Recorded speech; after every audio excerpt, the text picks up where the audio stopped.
¿Es el neoliberalismo la solución definitiva al problema del desarrollo y la pobreza? ¿O más bien es la coartada ideológica de nuevas formas de dominación? Desde hace medio siglo, el neoliberalismo ha colonizado las políticas económicas de todas las naciones. La fuerza de su premisa reside en sus mecanismos financieros, así como en la capacidad que tiene para presentarse como sentido común, pues ha penetrado en el tejido institucional y cultural del mundo contemporáneo, deslegitimando cualquier forma de organización económica diferente del capitalismo como peligrosa, ineficiente o utópica.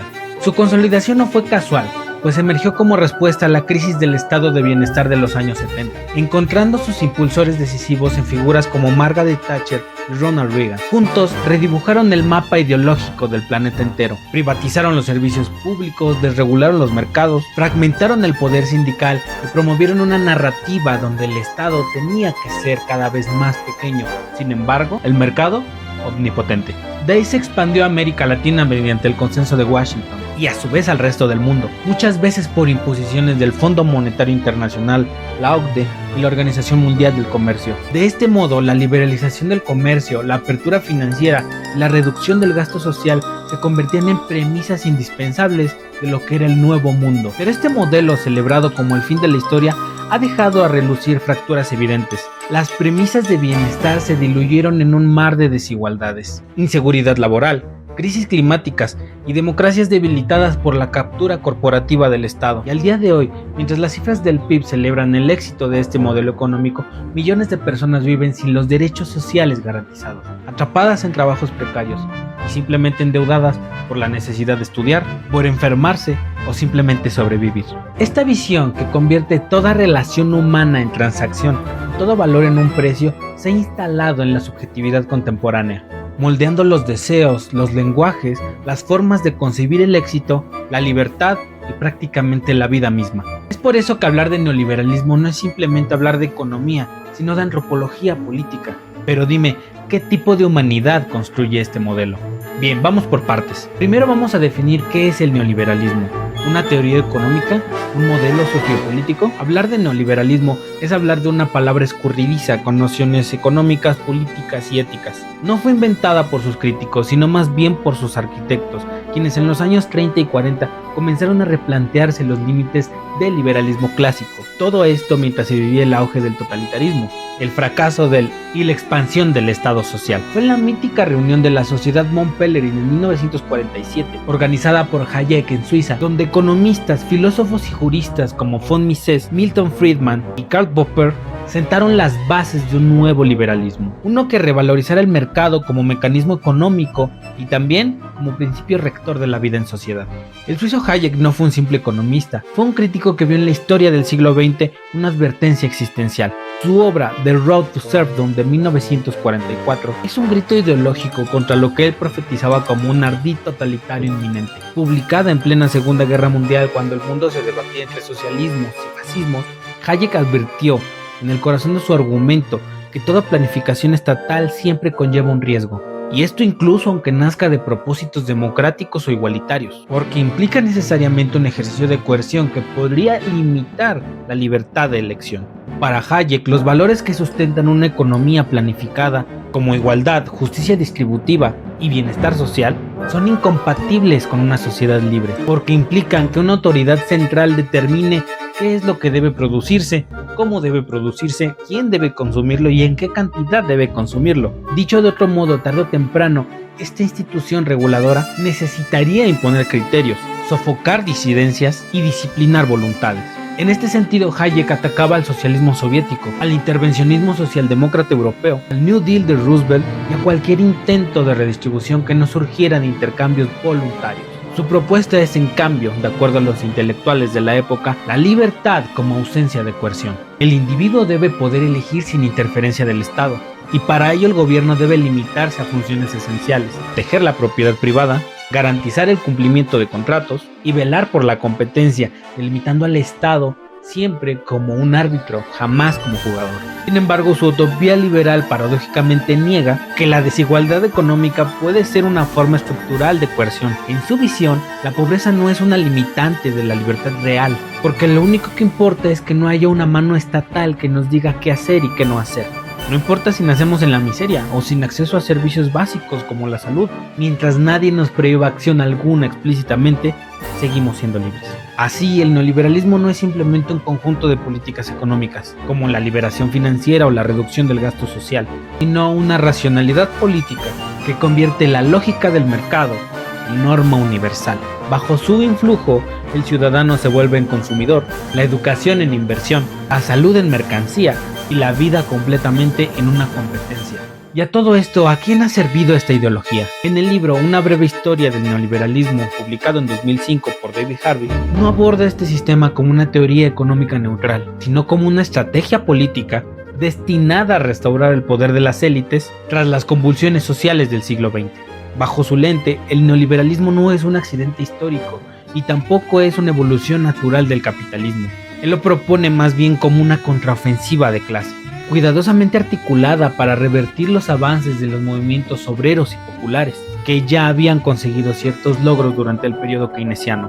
Harvey parte de un hecho histórico crucial, la crisis de rentabilidad del capital de los años 70, periodo en el que las ganancias disminuían, el poder sindical crecía, los salarios subían y los estados se veían obligados a redistribuir la riqueza mediante impuestos progresivos y servicios públicos. Frente a este panorama, las clases dominantes comenzaron a reorganizar su hegemonía. Todo esto mediante un discurso que prometía libertad y eficiencia, pero cuyo resultado fue nuevamente una redistribución hacia arriba. Este autor fue el que desmitificó el relato de la autorregulación espontánea del mercado, mostrando cómo el neoliberalismo se impuso mediante coerción estatal, violencia económica y consensos fabricados. Y ejemplos tenemos de sobra: el golpe de estado de Chile de 1973, la crisis de deuda de América Latina de los años 80, la terapia de shock en Rusia de los años 90 y las reformas estructurales impuestas por el Fondo Monetario Internacional. En todos los casos la lógica era la misma: desmantelar el Estado social, abrir la economía y dejar que el capital transnacional reordenara la vida en sociedad. Uno de sus aportes más revolucionarios fue el concepto de acumulación por desposesión, señalando que el neoliberalismo no crea riqueza para todos, sino que extrae riqueza existente a través de mecanismos financieros, especulativos y legales. Así, todo lo que antes era derecho o bien común se volvía ahora oportunidad de lucro. Esta crítica revela principalmente el núcleo contradictorio del neoliberalismo. Un sistema que, mientras predica la libertad, concentra el poder, proclama igualdad de oportunidades mientras concentra privilegios. Y Harvey no ve esto como una traición a los principios del neoliberalismo, sino más bien como su verdadero rostro. Repensando, y bajo la premisa de que este modelo económico realmente sea el mejor, Amartya Sen propone que el desarrollo no consiste simplemente en acumular riqueza, sino en eliminar lo que describiría como las no libertades. Todas estas son aquellas que impiden que las personas puedan vivir con dignidad.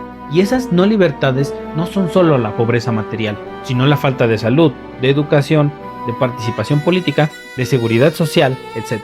Sen no niega la importancia del ingreso, pero la sitúa en su lugar, no como fin, sino como medio. Lo que realmente importa bajo esta premisa es lo que las personas pueden ser o hacer, mientras tanto puedan alimentarse adecuadamente, evitar enfermedades incurables y ser partícipes de las decisiones que afecten sus vidas. Este enfoque, conocido como el enfoque de las capacidades, rompe con la lógica reduccionista del neoliberalismo.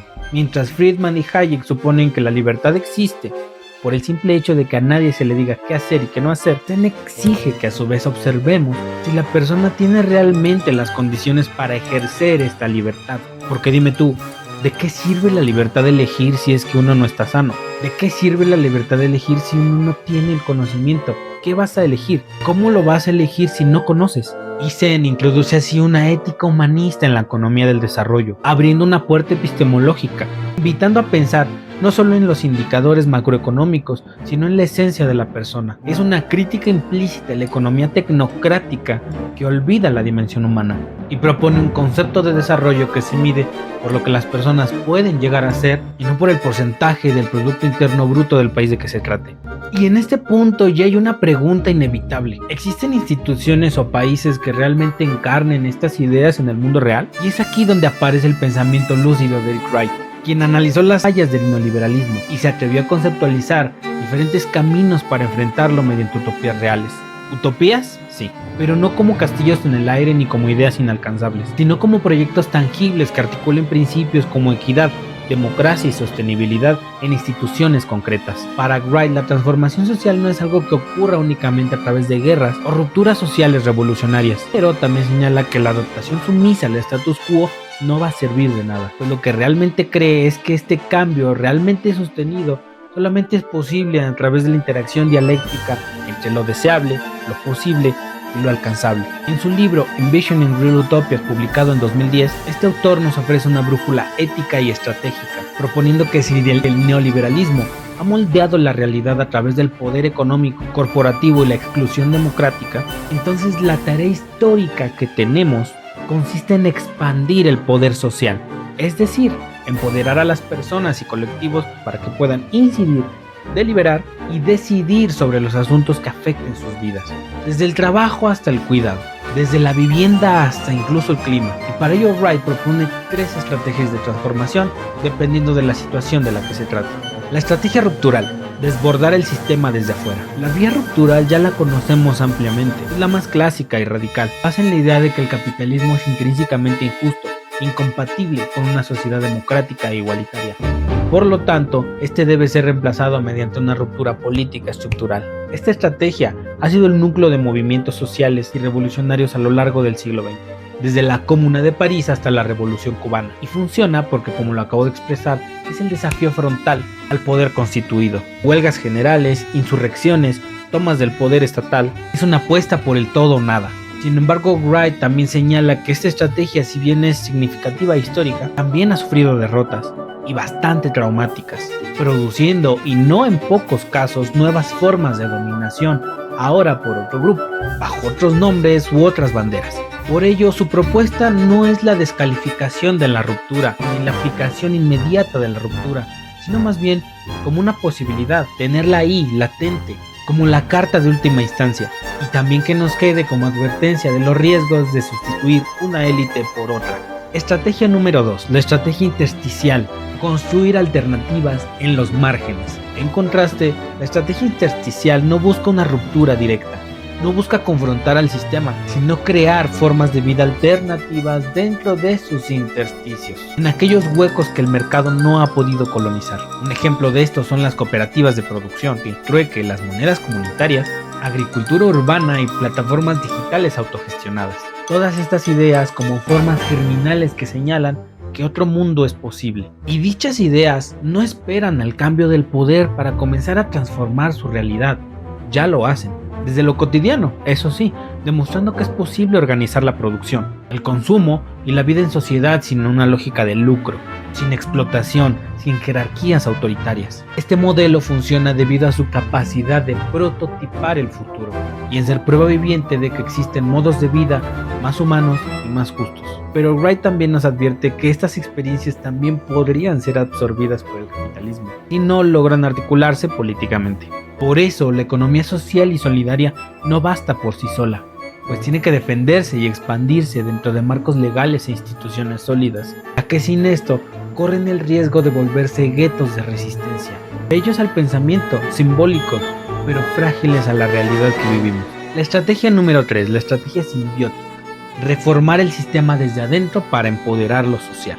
La estrategia simbiótica es quizá la más pragmática y la menos espectacular de todas estas, pero también parece ser la más prometedora a largo plazo. Aquí el objetivo no es escapar del Estado ni destruirlo, sino transformarlo desde adentro mediante reformas estructurales que amplíen el poder social. Y no se trata de gestionar mejor lo existente, sino de reorientar nuestros esfuerzos y nuestras instituciones a fin de que respondan a una democracia sustantiva. Ejemplos como los presupuestos participativos, los consejos ciudadanos, los cabildos abiertos, la expansión de servicios públicos por gestión comunitaria y la banca pública con un enfoque en justicia social muestran cómo es posible reconfigurar al Estado como un aliado del bien común, en lugar de ser un administrador del interés privado. Y esta vía implica una lucha institucional, construcción de mayorías, mediación política, pero no como fines en sí mismos, sino como instrumentos para redistribuir el poder. La lógica simbiótica también reconoce que los cambios profundos también se gestan poco a poco dentro de la cotidianidad, en una ley que protege la tierra comunitaria, en una universidad gratuita, en una política de salud basada en el cuidado, etcétera, etcétera, etcétera. Y en suma, Wright no opone estas estrategias entre sí. Por el contrario, sugiere que la verdadera potencia transformadora está en su articulación inteligente. Rupturas que preparen el terreno para lo nuevo, intersticios que modelen lo posible y reformas que lo amplifiquen. Es una ecología política en la que cada acción, por pequeña que sea, contribuye a ensanchar los límites de lo real. Y este pensamiento no parte de una nostalgia por modelos del pasado, ni de una fe ciega en la espontaneidad popular. Parte del reconocimiento de que el cambio profundo requiere de instituciones sostenibles y escalables. Wright no propone abolir el capitalismo, pero sí socavar sus lógicas más injustas. Porque si algo nos ha enseñado la historia reciente, es que la desigualdad no se corrige sola, que la justicia no brota del mercado y que la libertad no puede reducirse a consumir en solitario. La utopía dentro de este contexto no es una fantasía infantil, es una necesidad real. Y aquí quizá la verdadera pregunta no es si el neoliberalismo ha fracasado o triunfado, sino a quién ha servido y a costa de quién. Comparte este video si crees que otro tipo de modelo económico es posible. Guárdame en favoritos y si tienes curiosidad y suerte podrías encontrar lo que realmente estás buscando. Dime todo lo que sientes con respecto a este tema aquí abajo en la caja de comentarios. Estaré muy agradecido y gustoso de leerte.